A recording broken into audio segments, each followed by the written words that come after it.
How's it going, folks? Today, I want to talk a little knife history with you. This here is the Cold Steel Recon 1, one of my absolute favorite models of all time, and I'm sure it holds that place for a lot of you as well. It's an absolute beast of a tactical folder, and it is extremely comfortable and a joy to use. But this knife looks a lot different than it did when it first released back in the year 2000. This is a Generation 4. This is a Generation 2. I found this at a pawn shop for really cheap. Unfortunately, it's not in a very usable condition. The blade centering is about as off as it can get. The action's terrible, the omega springs are bent, but I still picked it up in a heartbeat because it is such a cool and unique piece of cold steel history. I want to go over some of the differences now.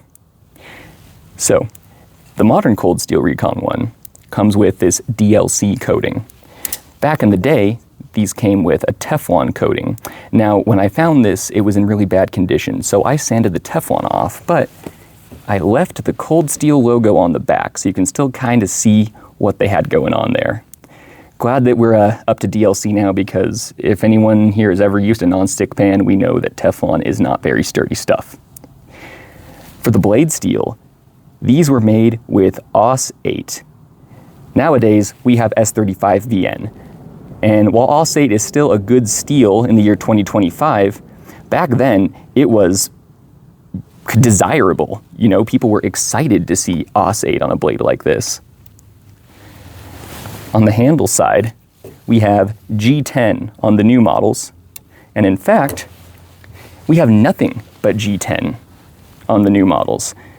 I don't know if I can really give you a good look there, but the current Recon 1s are completely unlined. That is solid G10 for weight reduction. The old models had completely unmilled steel liners.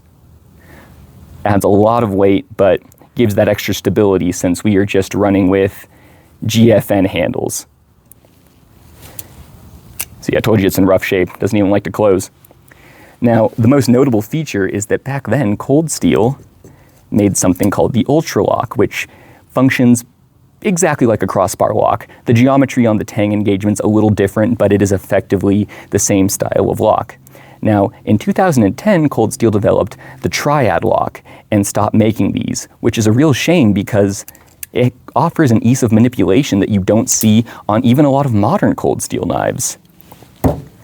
I do wish I could get this thing fixed up into a carryable condition, but I'm just happy to have it because it's such a unique piece of Cold Steel history. That's going to be all for now. Have a good one. I'll see you tomorrow.